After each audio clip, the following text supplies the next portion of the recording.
Imagine like a startup company that is practically bankrupt. Oh, like totally underwater. Exactly. Yeah. I mean, they're alienating their few remaining customers, they're bleeding capital left and right, and they are basically the absolute laughingstock of Wall Street. Yeah, nobody wants anything to do with them. Right. Now, imagine that exactly 1 year later, this exact same company suddenly turns around and buys out Apple. I mean, yeah, in the corporate world, that is literally impossible. Completely impossible.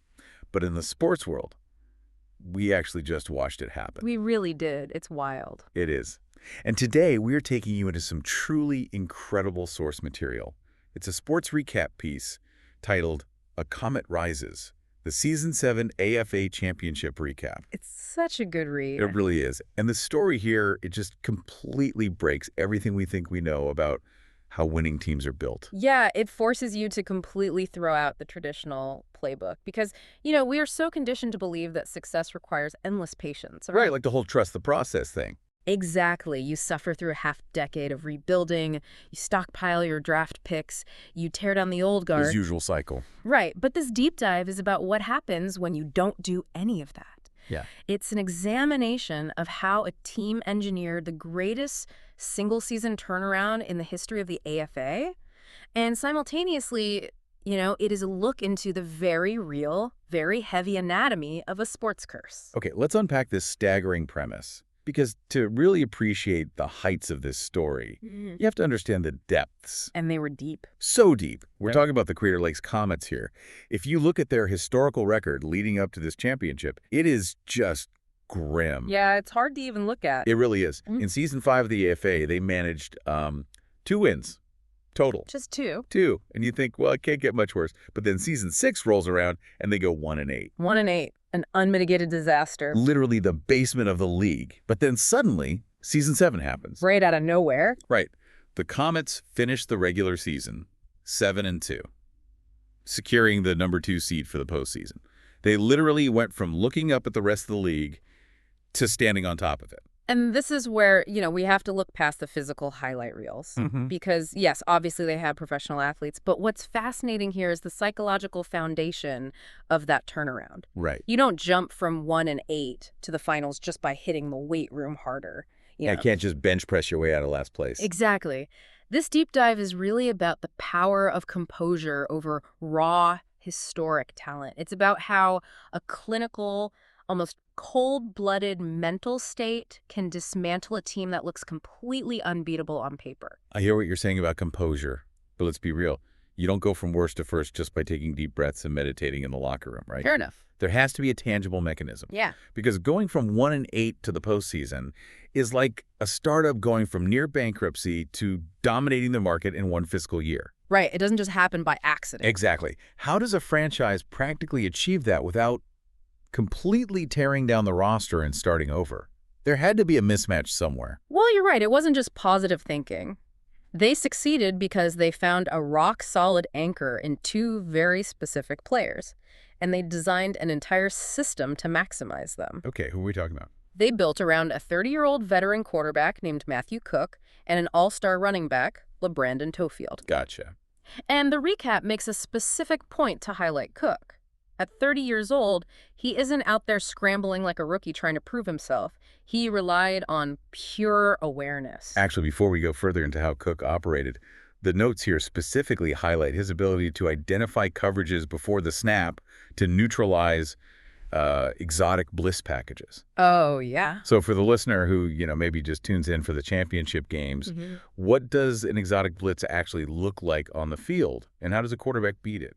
That's a great question. So an exotic blitz is basically organized chaos. Sounds terrifying. Oh, it is. Instead of the usual 4 big defensive linemen rushing the quarterback, the defense completely disguises their intentions. Like a magic trick. Sort of, yeah. You might have linebackers faking a rush, or a safety sprinting in from 15 yards away, or cornerbacks crashing off the edge. Okay, wow. It's designed to panic the quarterback into making a split-second catastrophic mistake. Right, because you only have seconds to react. Exactly. But when we say Matthew Cook reads coverages, imagine him essentially solving a complex math problem in 3 seconds while 300-pound men are running right at him. I can't even do math in a quiet room, so. Right. But he's out there looking at the defense's feet If the safeties are flat-footed, he knows they're blitzing. If they're backpedaling before the snap, he knows the middle of the field is open. So he's basically playing a game of poker, and he already knows the defense's hand. Exactly that. Cook's veteran presence allowed him to know exactly where the pressure was coming from and make the adjustment before the ball was even hiked. That's huge. It is. And when you combine that mental processing speed with the fact that he possessed the strongest arm in the entire league, you have a serious weapon. Yeah, that's a lethal combination. He can stretch a defense vertically, meaning throwing deep down the field, which forces those blitzing players to back off. He didn't panic under pressure, he processed it. And obviously, having Toefield in the backfield means the defense can't just drop everybody into deep coverage to stop Cook's arm. Because Toefield will just run right past them. Exactly. Okay, so I'm looking at these semifinal numbers, and I'm honestly a little confused. Oh, yeah. Yeah, let's look at the number 2 seeded Comets going up against the number 3 seed, the Granite Top Miners. Crater Lakes wins this game 25-13. Right. And everyone calls it this masterclass of clinical control. But Toefield only carried the ball 20 times for 77 yards. Mm-hmm. That is not exactly a monster game-breaking performance, you know? How did they completely dismantle Granite Top if their star running back was kept relatively quiet? Well, because you have to look at the clock, not just the yardage. Oh, interesting. Those 77 yards might not sound like a massive highlight reel, but they were brutal, punishing runs that kept the chains moving. The Comets held possession of the football for nearly 13 minutes. Wow. Yeah, and they outgained the Miners 266-136. So they just hogged the ball. Basically. When you control the clock for that long, you are physically exhausting the opposing defense. Imagine being a defensive lineman having to grapple with a blocker for a dozen plays in a row without a single break. Oh, man. By the fourth quarter, your legs are just gone. Right. And while the defense is out there getting exhausted, Granite Top's offense is just sitting on the bench getting cold. Precisely. They completely froze out the opposing offense. And because the defense was so worn down trying to stop Toefield's grinding runs, it opened up the passing game. Ah, so Cook gets to go to work. Right. And Matthew Cook was surgical. He completed 13 of 18 passes for 240 yards and a touchdown, securing a 109.7 passer rating. Which is phenomenal. It's a metric of peak efficiency. And it completely broke Granite Top's quarterback, Roscoe Diaz. It really did. The recap notes that Diaz was held to just 130 passing yards on 11 of 28 attempts, and he was intercepted twice. Ouch. Yeah. And Granite Top, as an entire team, generated a pathetic 10 rushing yards. 10 yards? That's unbelievable. They were completely suffocated. And we have to shout out Casper Forrest here because he delivered the knockout punch with a 73-yard interception return for a touchdown. Such an amazing play. It was so spectacular, it won the postseason Defensive Play of the Year. Well deserved. Plus, kicker Dustin Triplett just kept turning the screws, hitting 4 field goals, including clutch kicks from 35 and 47 yards. The Comets scored in every single quarter. It was methodical. I mean, they operated like a machine that didn't care about the stakes, only the execution.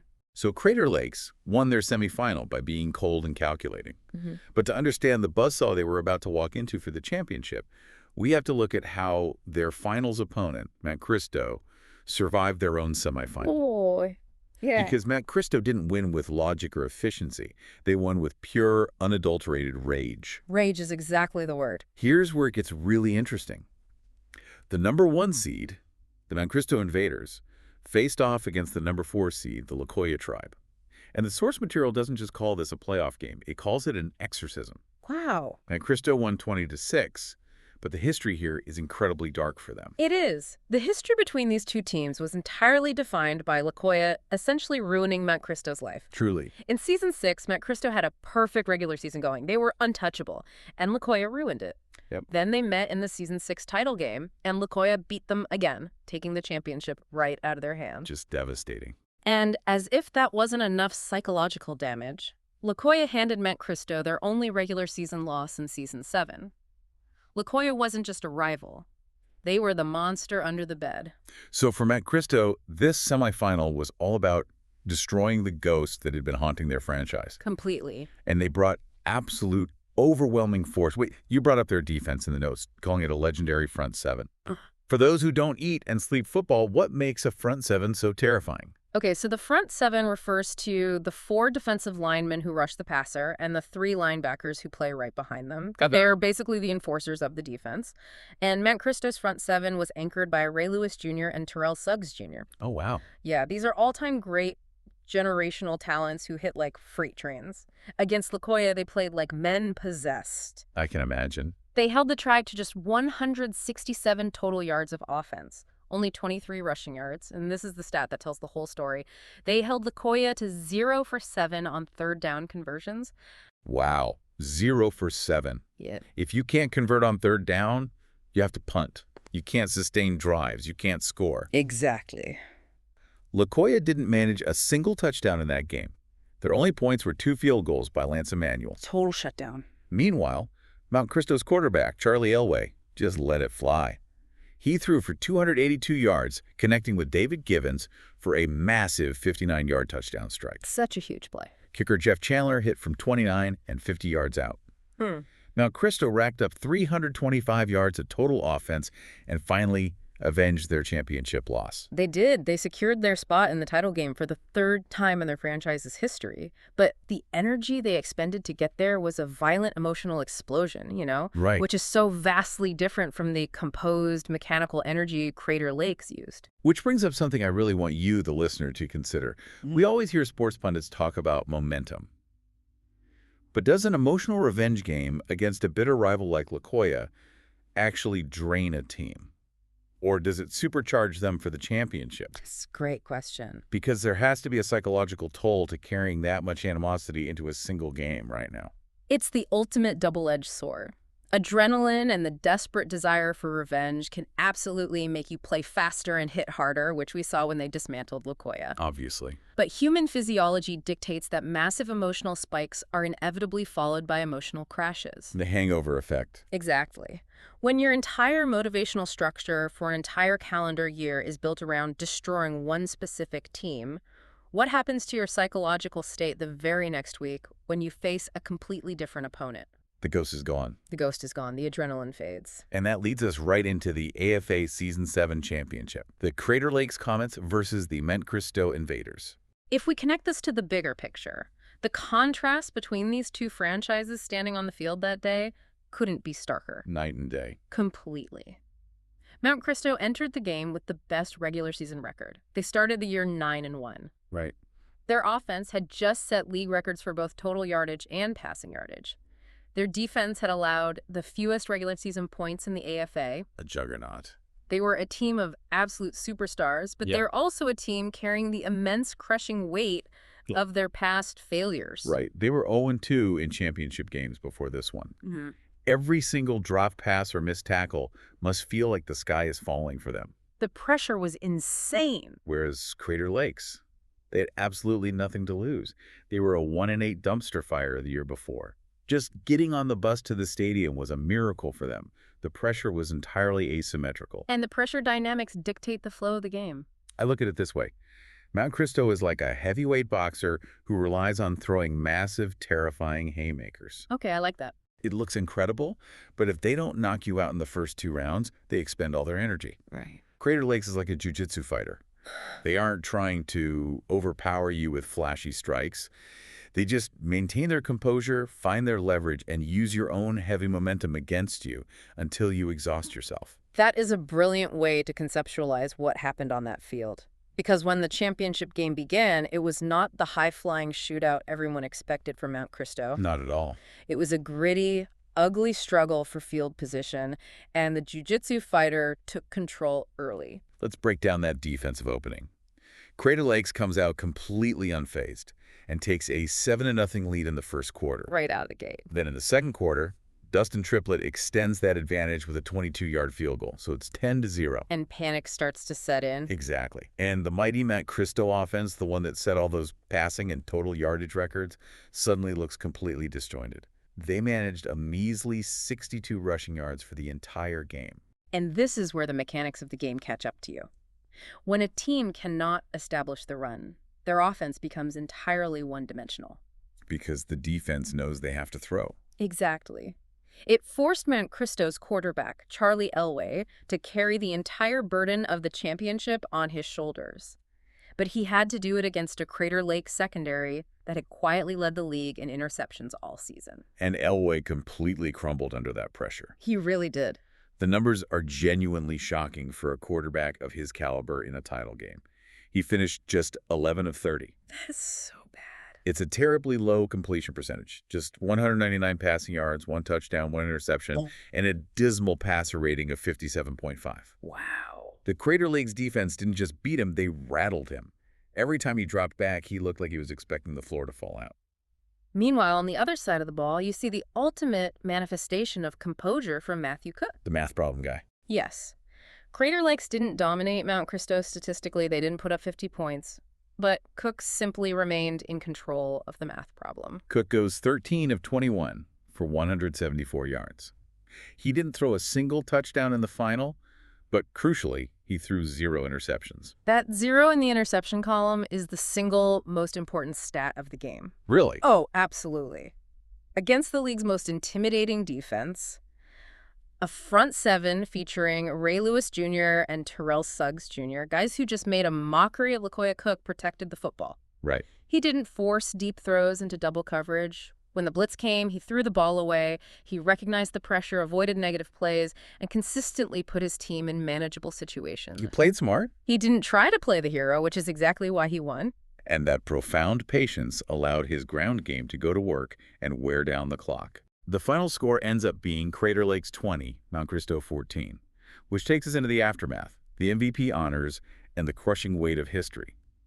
Let's look at the honors because they perfectly illustrate the dual engine of this Crater Lakes turnaround. Definitely. Postseason MVP went to Matthew Cook. Across the 2 playoff games, he threw for 414 total yards, completing 26 of 39 passes. Not bad for a veteran. Right. For a 30-year-old veteran who spent his whole career flying under the radar, he defined his legacy by being the calmest guy in the stadium. But the championship game MVP specifically went to his counterpart, LeBrandon Toefield. Right. Toefield was the regular season rushing champion, and he proved exactly why when the lights were brightest. He sure did. He ran for 109 yards and 2 touchdowns on 25 carries in the final game. He finished the entire postseason with 186 yards and 2 touchdowns on 45 carries. And we have to contextualize those 109 yards. Doing that against that legendary Mount Christo front seven is borderline heroic. That isn't running through open grass, you know. That is getting into a minor car crash 25 times in 3 hours. That sounds exhausting. He had to fight for every single brutal, difficult yard. His second touchdown in that game gave Crater Lakes the crucial separation they needed to survive a late surge. Because Mount Christo did try to throw one last haymaker. They tried. Elway managed to hit Brandon Stokely for a massive 74-yard touchdown late in the fourth quarter, pulling the Invaders within 6 points. But it was just too little too late. Crater Lakes held the line. They didn't panic, they prevented the comeback.